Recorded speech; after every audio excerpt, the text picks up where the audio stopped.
réalisé par professeurforex.com pour la salle de trading live DailyFX. Alors avant toute chose, comme d'habitude, je vais vérifier que vous m'entendez bien, que le son est de bonne qualité et qu'on va donc pouvoir démarrer dans les prochains instants.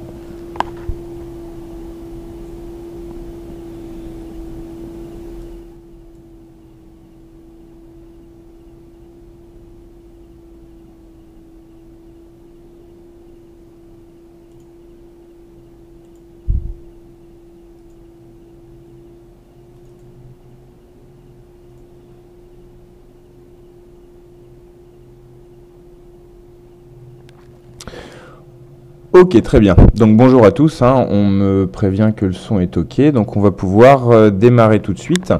Alors comme d'habitude, je rappelle brièvement de quoi on parle. Vous êtes peut-être beaucoup à suivre ce rendez-vous hebdomadaire, mais on a toujours forcément des nouvelles personnes. Donc on explique brièvement de quoi on parle. On parle du portefeuille des banques PFX Premium. C'est un des services que professeurforex.com édite et ça consiste de notre côté à compiler et à suivre les positions en cours et les ordres en attente des grandes banques sur le Forex. Alors c'est des informations qu'on glane sur Internet.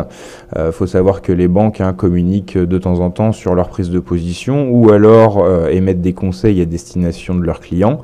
Et tous ces ordres et ces conseils, nous on essaye de les rassembler sur un espace réservé aux membres, sur deux grands tableaux, le tableau des positions en cours et le tableau des positions en attente. Ce qu'il faut savoir, c'est que c'est des conseils surtout swing trading moyen terme. C'est rarement des conseils intraday. Il y a 80 conseils clôturés par mois environ on peut donc considérer qu'il y a plusieurs façons d'utiliser ce portefeuille des banques parce qu'il y a 80 conseils de swing trading par mois, c'est un volume important pour cet horizon de temps. Donc on peut se dire qu'il y a un choix à faire et que du coup ça peut être intéressant de filtrer les conseils. Alors on peut se dire que c'est un simple service de signaux et suivre tous les conseils. On peut aussi décider de ne suivre que certaines devises. On peut essayer de repasser par-dessus l'analyse des banques, c'est-à-dire quand il y a un conseil, on voit, on prend le graphique et on voit si on est d'accord ou non avec le conseil. C'est ce qu'on fera d'ailleurs à la fin de ce webinaire pour les ordres qui sont entrés dans le portefeuille aujourd'hui. Ou alors on peut aussi, grâce au centre d'analyse des performances qu'on publie sur l'espace membre, choisir de suivre telle banque sur telle paire de devises, mais une autre banque sur une autre paire de devises en fonction de leur performance historique. On a mis en place des classements sur un mois, sur 3 mois, sur un an, depuis le début de l'année, des banques par devise. Donc on peut savoir quelle est la banque la plus performante en moyenne sur l'euro-dollar, quelle est la banque la plus performante en moyenne sur le GBP-USD, etc. Et ça permet de se constituer des règles qui vont permettre de filtrer ces 80 conseils swing trading par mois. Voilà, donc on va pouvoir maintenant démarrer immédiatement avec les positions euro-USD qu'on a dans le portefeuille aujourd'hui. Alors il n'y a aucune position qui a été ouverte aujourd'hui. On en a une qui a été ouverte en fin de semaine dernière avec Morgan Stanley qui est entré à la vente le 20 novembre sur les 1,0750 avec un objectif sous le plus bas annuel 1,04 et un stop sur les 1,0670, un stop qui a donc été menacé par les évolutions du jour, mais la banque reste pour l'instant en position. Donc là on a 6 banques, à la vente sur l'euro-dollar. C'est historiquement un fort consensus sur l'euro-dollar pour le portefeuille des banques. En général, on a 4-5 banques positionnées en même temps sur la même paire de devises, et puis certaines sont pas d'accord les unes avec les autres. Là, on a 6 banques à la vente. C'est quelque chose qu'on voit pas souvent dans le portefeuille des banques. Alors, je vois qu'on a quelques questions. On me demande si ces positions, c'est du compte propre ou tous les comptes des particuliers et des entreprises. C'est, comme je l'ai expliqué au départ, c'est tout ce qui concerne soit les conseils que les banques donnent à leurs clients, soit les positions que prennent les banques, sachant que évidemment on n'a pas accès à toutes les positions que prennent les banques. Elles communiquent sur certaines prises de position, mais pas sur toutes. Donc c'est un mix entre des conseils envoyés à leurs clients et des positions qu'elles prennent elles-mêmes.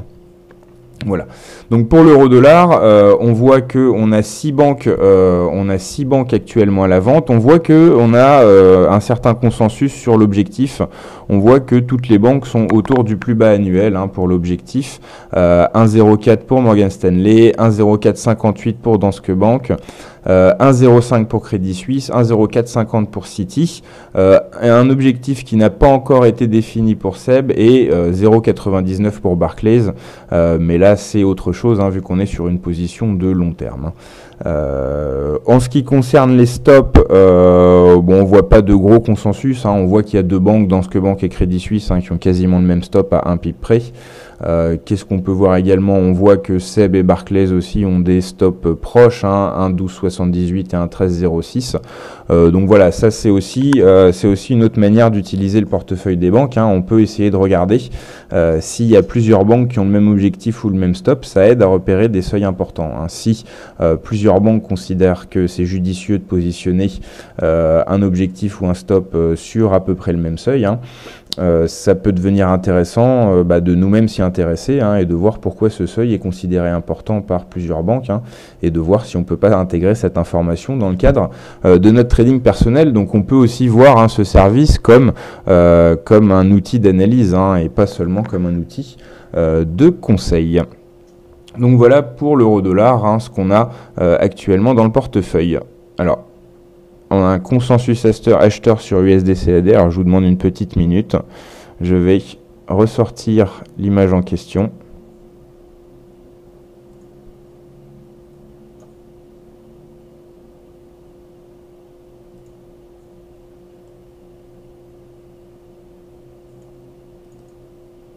Voilà, elle n'a pas été intégrée au diaporama. Je vous la montre comme ça. Donc consensus acheteur sur USD, consensus acheteur sur USD-CAD, avec une position qui a été ouverte aujourd'hui. On reviendra dessus plus en détail plus tard. Donc Morgan Stanley qui est entré aujourd'hui à 1,3360 à l'achat avec un objectif à 1,38. C'est une position de court terme avec un stop à 1,3260 sur des facteurs macroéconomiques. Donc voilà pour l'euro-dollar. On a 5 banques qui sont d'accord sur l'achat. Les entrées en position s'étalent du 23 octobre au 23 novembre. Donc on en a 5 qui sont entrées en position en l'espace d'un mois successivement à des cours divers.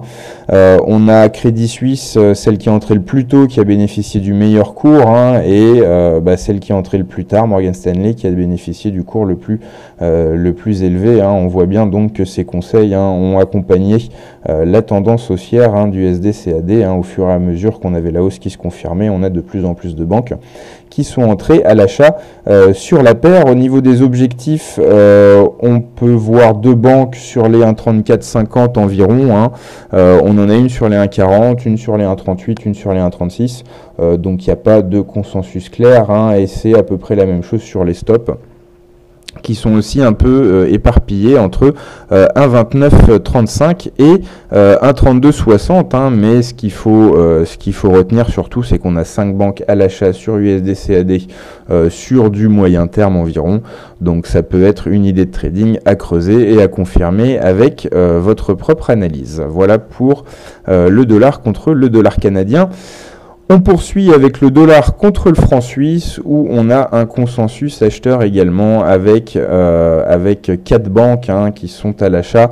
C'est des banques qui sont entrées déjà il y a un moment, vu qu'on voit que les positions les plus récentes datent de déjà plus de 10 jours, le 12 novembre. Donc on a déjà eu l'occasion de s'attarder sur ces positions dans les précédents webinaires.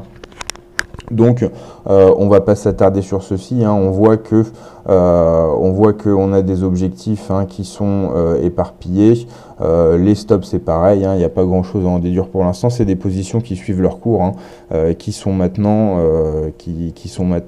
en cours, et il faudrait reprendre le graphique pour le confirmer, mais je pense que là au niveau de la gestion du risque, il est trop tard pour pouvoir les suivre. On va maintenant s'attarder un peu sur les positions qui ont été ouvertes aujourd'hui. Alors, on a la position USD-CAD. Alors décidément, on a eu un défaut dans le diaporama pour l'USD-CAD. Donc je vais le rouvrir de mon côté. Voilà, donc on va commencer par USD-CAD. Hein. Je vais ouvrir les graphiques.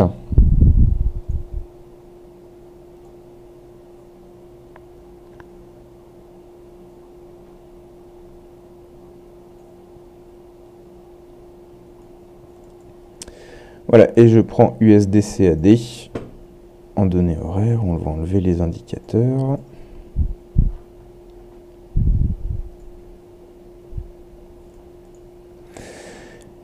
Et donc Morgan Stanley est entré en position à l'achat à 1,3360. On va donc positionner la ligne sur un 1,3360. Voilà, un objectif à 1,38.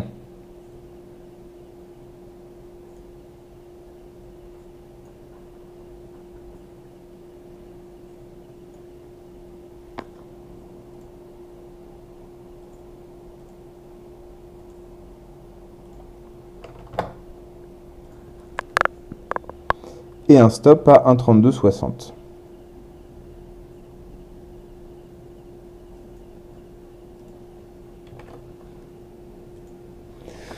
Voilà, donc on peut se rendre compte que pour l'instant, hein, c'est plutôt neutre. Hein, on voit que... Alors je vais...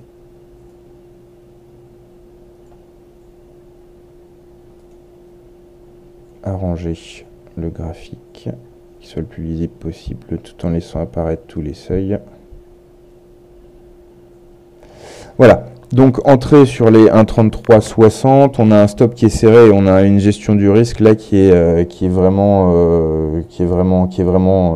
serré avec un stop à 100 pips, hein, entrée sur les 1,3360, stop à 1,3260 et un objectif hein, qui est beaucoup plus loin que le stop, hein, vu de nez, hein, c'est 4 fois le stop, hein, donc on voit que là, on a peut-être ce qui pourrait ressembler à un stop qu'on pourrait considérer comme trop serré, d'autant plus qu'on voit qu'on a marqué des plus bas importants sous ce seuil. Hein. On voit que récemment, voilà, il y a eu un plus bas sur les 1,3246, il y a eu un autre plus bas la semaine précédente hein, sur les 1,3225. Hein.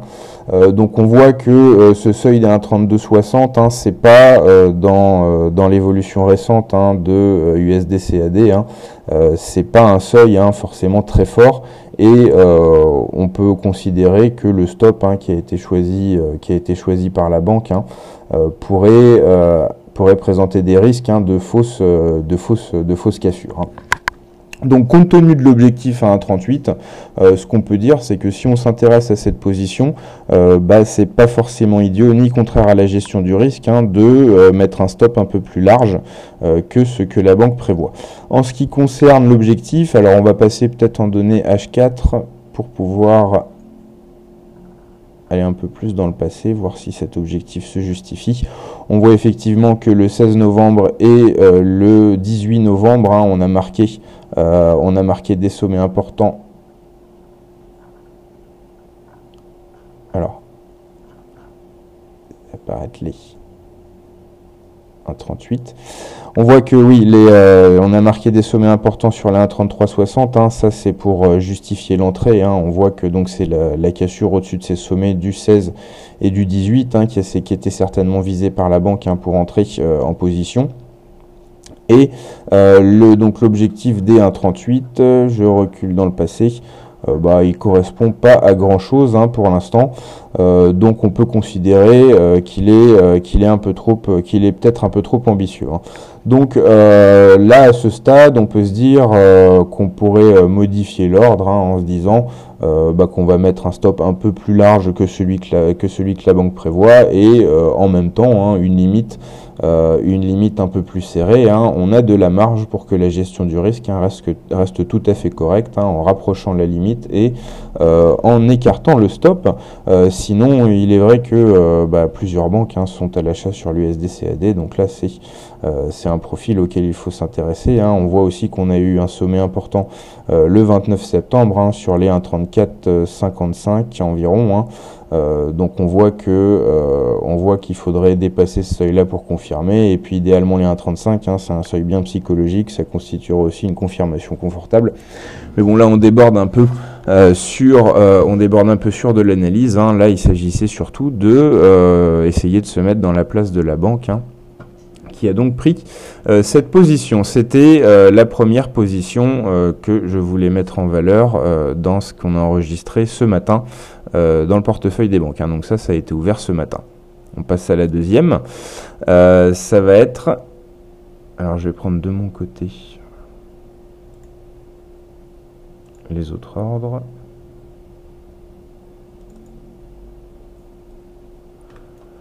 Voilà, la deuxième concernait le NZD-USD avec une entrée à 0,6520 à l'achat, avec un objectif juste sous les 0,67 et un stop sur les 64,60. On reprend donc les graphiques. Cette fois NZD-USD.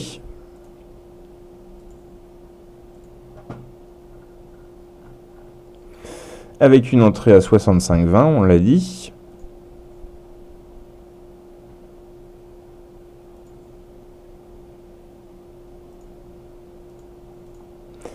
Un objectif à 66,99.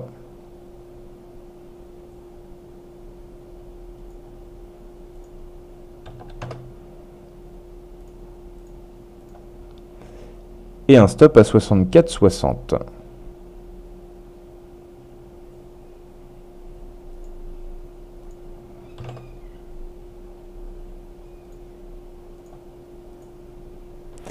Voilà, donc là, pareil, à vue d'œil, hein, gestion du risque très correcte, hein. De toute façon, il n'y a que dans des cas très rares que la gestion du risque est limite, hein, sur le portefeuille des banques. C'est une position qui est considérée comme une position technique de court terme. On voit que le stop des 64,60 se justifie par... au moins dans l'actualité récente, hein, une zone ici, hein, qui a servi de support. Mais on voit qu'elle a été testée et qu'on a marqué des plus bas sur les 64,20, hein, donc c'est pareil, hein, c'est pas forcément une zone très forte. Donc il y a quand même, d'après moi, des risques de cassure à tort, entre guillemets, hein, du stop. Et que ça reparte à la hausse, hein, peu après que le stop ait été touché, mais en tout cas la gestion du risque est correcte. 66,99, peut-être que la banque a peur, hein, qu'on n'ait pas touché, hein, les 1,67 piles. Bien que on voit qu'on est marqué, hein, au début du mois de novembre, hein, des sommets juste au-dessus des 0,67. Hein. Donc voilà, hein. Position de court terme, hein, ça peut vouloir dire 2-3 jours, comme ça peut vouloir dire 1 ou 2 semaines. Donc là, hein, on a Danske Bank, hein, qui anticipe une hausse de NZD-USD, donc à contre-courant, hein, de la tendance haussière du dollar, hein, qu'on peut trouver actuellement sur pas mal de paires, hein. On va essayer de trouver d'autres justifications que le seuil psychologique au 66,99. On voit que au mois d'octobre, on avait marqué 2 plus bas pile sur ce seuil. On voit pas mal de sommets et de creux en intraday, hein, qui sont sur ce seuil, hein, donc il se justifie d'un point de vue graphique. Le seuil des 1,6460, hein, se justifie également plus ou moins, hein, mais comme on l'a dit, hein, c'est peut-être un stop qui peut être un peu trop serré, hein, compte tenu du récent creux sur les 64,30 environ, et compte tenu de la gestion du risque, hein, qui laisse quand même un peu de marge pour que le stop reste convenable par rapport à l'objectif. On va maintenant passer aux positions, aux ordres en attente, pardon, qui ont été enregistrés aujourd'hui. C'est donc pas les positions qui ont été ouvertes, c'est les nouveaux conseils, hein. Ce qu'il faut aussi noter, c'est que dans le portefeuille des banques, la plupart du temps, une position ouverte a été précédemment un ordre en attente, hein, généralement un ordre limite. Donc on enregistre des ordres limites, et ensuite ils se déclenchent. Hein. On n'est pas prévenu au dernier moment qu'une banque a décidé d'acheter ou de vendre. Hein. Généralement, on va dire dans 90% des cas, hein, ça passe par un ordre limite, hein, que vous pouvez donc surveiller et déclencher vous-même. Hein. Vous n'avez pas besoin d'attendre les mises à jour, hein, bien qu'on en fasse plusieurs par jour. Vous avez les choses en main, hein, vu que vous connaissez les ordres en attente et que vous pouvez donc les passer vous-même, hein, au moment où vous voyez que les cours touchent les seuils d'entrée, même si, hein, on n'a pas encore fait les mises à jour, hein, sur le site. Hein. Donc on en fait plusieurs par jour, mais vous pouvez vous-même suivre en temps réel, hein, le déclenchement des conseils, vu que ça a été dans la plupart des cas des ordres en attente. Donc le premier concerne AUD-USD avec un ordre limite de vente. On va reprendre le graphique tout de suite. AUD-USD. Un ordre limite de vente avec un cours d'entrée à 0,7280. Je vais jeter un œil sur les commentaires, voir si vous avez des questions. Non.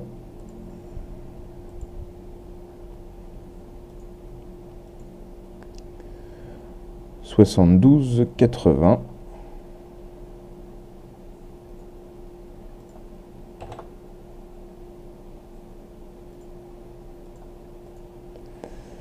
Objectif 69,40.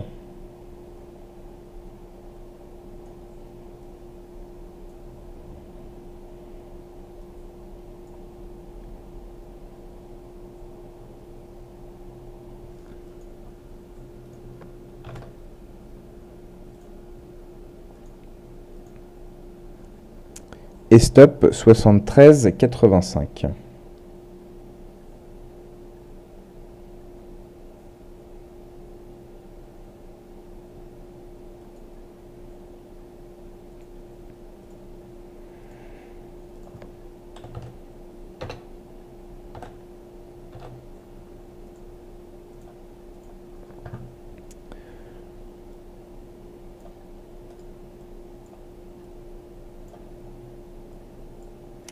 Voilà. Donc un ordre limite de vente, hein, ça veut dire que la banque attend qu'on remonte pour pouvoir se positionner à la vente à meilleur compte, hein, comme on dit. Donc là, elle attend une remontée à 0,7280. Elle estime donc, hein, que on retournera à la baisse, hein, avant d'aller sur les 0,73 et qu'on ira toucher les 0,6940. C'est une position considérée comme une position de moyen terme. Donc là, on peut dire que c'est quelque chose qui est sûrement, hein, dans les projets de la banque, hein, entre 3 semaines et 6-8 semaines, hein, voire 3 mois maximum. Hein. C'est comme ça qu'on peut définir une position de moyen terme dans le portefeuille des banques. Mais bon, c'est pour cet horizon de temps, hein, pas forcément un objectif très ambitieux. La gestion du risque, hein, est bien sûr correcte, hein, on le voit directement de façon visuelle. On va regarder dans le passé. Alors le stop se justifie par le fait qu'il soit au-dessus du dernier sommet important, juste au-dessus, hein, dernier sommet majeur sur les 73,80, donc 73,85 pour le stop, hein, voilà ce qui est certainement l'idée derrière ce stop. Le cours d'entrée sur les 72,80, on voit qu'on a un ancien sommet important sur ce seuil, et c'est aussi le fait que ça soit juste avant les 0,73. En ce qui concerne l'objectif, hein, on le voit qu'on a eu à la fin du mois de septembre, hein, 2 creux importants sur ce seuil, hein. Donc là aussi on voit que ça se justifie graphiquement assez facilement. Et on en a donc un dernier ordre en attente enregistré aujourd'hui qui concerne le dollar yen avec un ordre de la Danske Bank, un ordre limite d'achat à 122,40 avec un objectif à 124,47 et un stop à 121,60. Une position technique de court terme qu'on va reporter sur le graphique, avec donc, comme on l'a dit, un cours d'entrée à 122,24.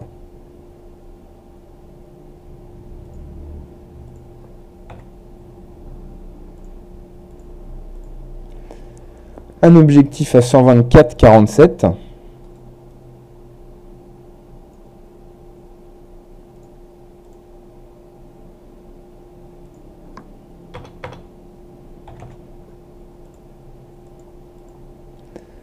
Et un stop à 121,60.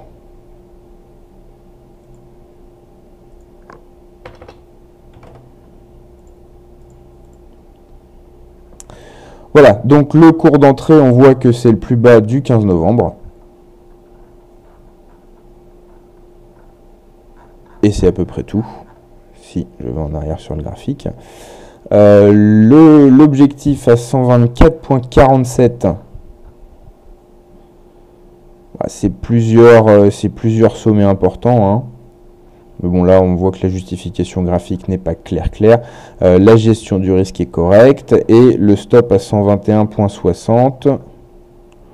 Voilà, il y a quelques justifications graphiques, hein. Justification graphique, j'entends essentiellement un pic et creux qui tape à peu près sur ce seuil.